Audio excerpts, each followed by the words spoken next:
Pedophilia is the most common paraphilia. Offenders are usually family, friends, or relatives. Types of activities vary and may include just looking at a child. I'll repeat that. May include just looking at a child. Pervert.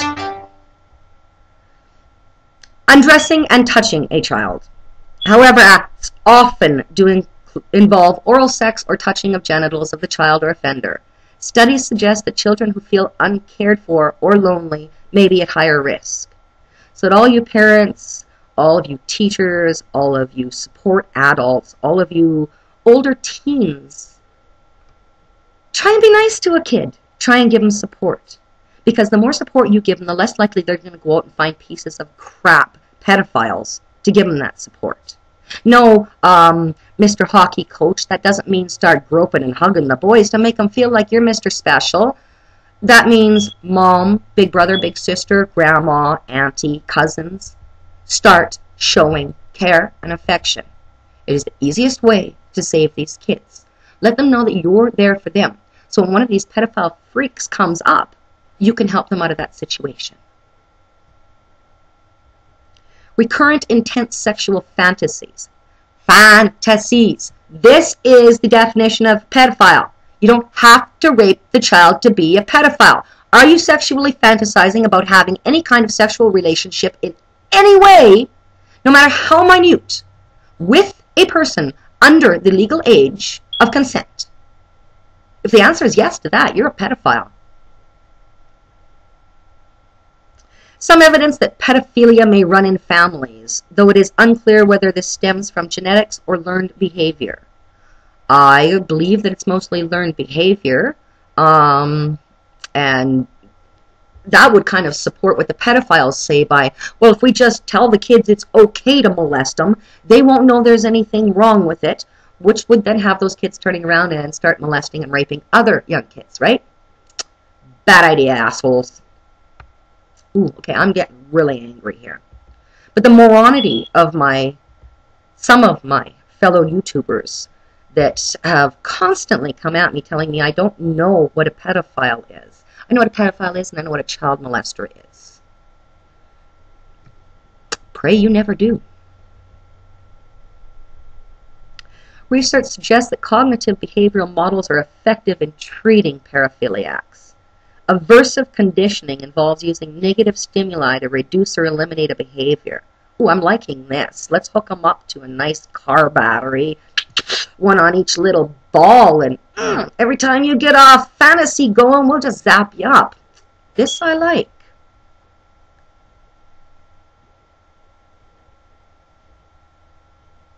Oh, but they'll say good job if you feel like you shouldn't rape kids. Let's go see what somebody else has to say. Maybe we should go on a little bit further here, pedophiles and pederasts and such. Dictionaryreverso.net. Definition, pedophile. What do we have? A very slow page. A very questionable page. I'm thinking, let's try this one.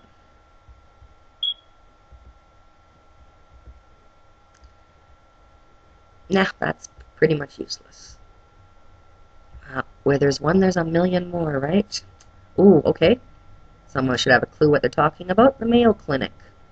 MayoClinicProceedings.com. Go ahead, feel free to visit these sites. Pedophile of a Where are we?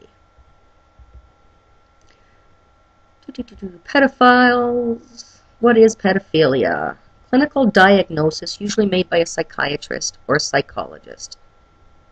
It is not a criminal or legal term, such as forcible sexual offense, which is the legal term often used in criminal stats. Federal Bureau of Investigations reports definition of forcible sexual offenses includes any sexual act directed against another person.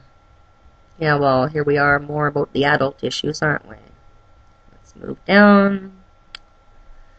By diagnostic criteria of Diagnostic and Statistical Manual of Mental Disorders, 4th edition, a pedophile is an individual who fantasizes about, again, an individual who fantasizes about How much clearer can I make this? No, you pedophile and you pedophile supporter, you don't make the definitions, and whether you agree with them or not does not take away from the fact that that is what it is. Whether or not you have actually had sexual touching, intercourse, or other with that child, if you are fantasizing about it, wanting it, thinking about it, dreaming about it, you are a pedophile pig. Suck it up, put a gun to your head.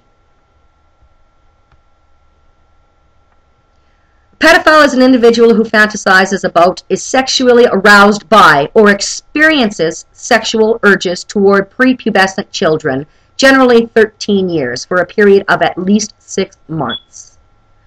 So if you like have one slip up and you go, "Aw, gee, she's kind of cute," but you walk away, leave her alone, you might not be a pedophile. Paul Savay, months and months and months later, after all those phone calls, you are a pedophile.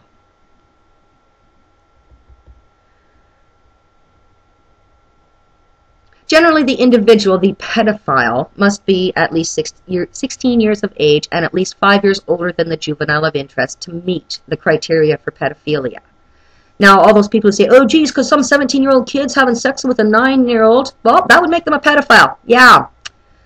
Now, was a 15-year-old having sex with a 14-year-old? No, that makes them a promiscuous teenager. That makes them experimental. Hopefully, they at least use some sort of protection. They're not exchanging diseases and bringing new babies into the world. But they're not a pedophile. Cases that involve adolescent offenders, factors such as emotional and sexual maturity, may be taken into account before a diagnosis of pedophilia is made. The creep that used to run the Alice radio, yeah, Alice, you're a pedophile. Does it matter that you are not 18 years old? No, it matters that you are seeking and or having continual and ongoing relationships with people under the legal age of consent. Aside from the fact you've aged since you started that.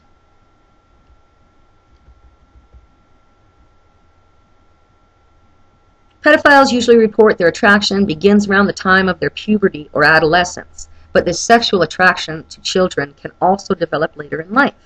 Yeah, usually about the time someone 40 or older says, "Screw you, hey Paul?" Clinical diagnosis of pedophilia is based on a specific act. It usually is not solely the result of intoxication or caused by another state or condition that may affect judgment, such as mania. That means, no, you can't blame it on anything else. Go ahead, get drunk, but if you rape that child, you're still a pedophile child molester. These cases are distinguished from pedophilia by the act being contrary to the individual's usual sexual behavior or fantasies. So if you got so drunk you accidentally fell inside of a 12-year-old, you might stand a chance at a claim. However, if this was not your first 12-year-old that you accidentally fell inside of, you can kiss that claim goodbye.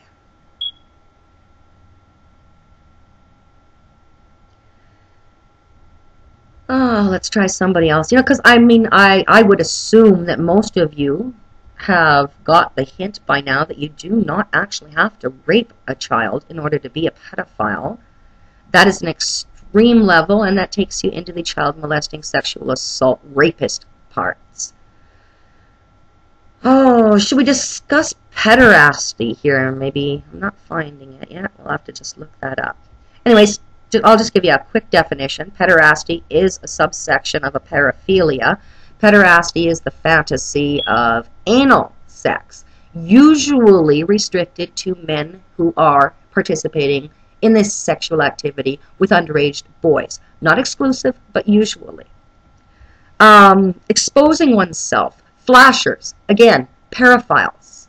Now, if you take that step up further and you are exposing yourself to children, pedophiles.